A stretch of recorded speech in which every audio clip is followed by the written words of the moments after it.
Well, I believe the election in November is vital to preserving religious freedom and that it's urgent. I mean, urgent that people of faith actually go out and vote. Chad Connelly is the former RNC National Director of Faith Engagement. He's also the founder and president of Faith Wins. Would you please welcome Chad Connelly? You and I have known each other for a number of years. Yes, we sir. first met when you were the executive director of the Republican Party of South Carolina. Yep. Then the RNC tapped you to run something they'd never had before, and that is a faith engagement director, which was to hopefully encourage people of faith to get out, register, and vote. Yes, How sir. important is that, Chad? Well, as you know, it's the biggest deal. When I talked to Reince Priebus, who went on to become President Trump's first chief of staff, he was the national chairman, and I was a state party chairman, like you said. Yeah. And I had told him, we blew it. We left out the faith vote. I'm a Christian. Let me go talk to him. And I wasn't looking for a job. I was running for re-election as chairman, but I just believed in the overwhelming winning part of relationships, knowing those pastors would get their congregations to vote if we just talked to them and told them how. Chad, a lot of pastors say, I don't want to get involved in politics. That's dirty stuff, and I just want to preach the gospel. So what's wrong with that attitude? You know, I remember the first time a pastor told me that, Governor. I think it was in 2014 in Colorado, and I really didn't know what to say. And I was like, Lord, give me an answer. And I said, well, you don't preach politics. Do you preach the Bible? And he said, well, sure. And I said, the whole counsel of God, as the scriptures say. And he said, sure. And I said, well, just do that, because I don't believe life or marriage or religious liberty or defense of Israel even are political issues. They're spiritual ones.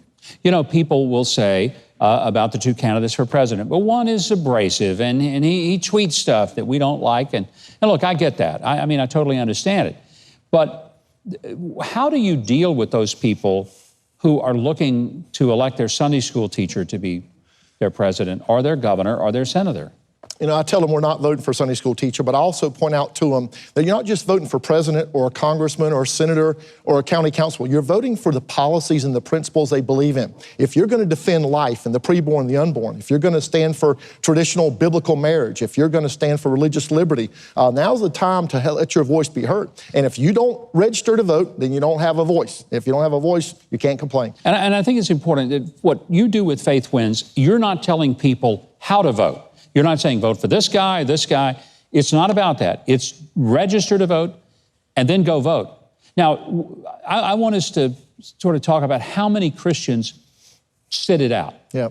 What is the number of Christians in America? How many of them are registered, and how many of the registered actually go and vote? So somewhere between 40 and 50 million people who go to church, profess Jesus, don't bother to cast their vote. Most people say about half of those are unregistered.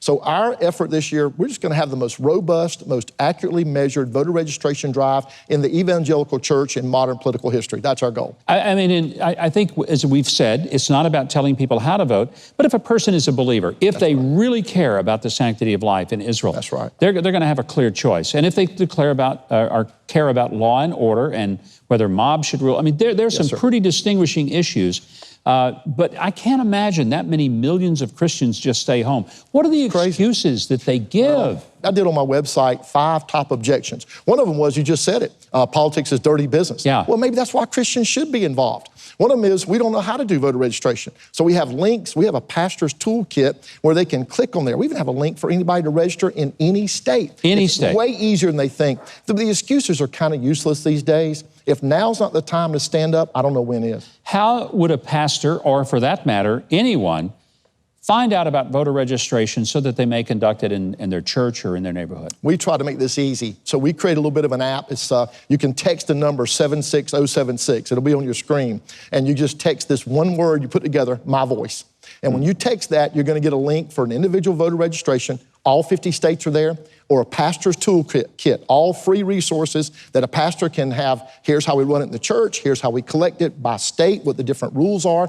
Everything they need to do to have a nonpartisan voter registration is right there at their fingertips. Chad Connelly, thank you very much. And let's hope that people will sign up for Faith Wins.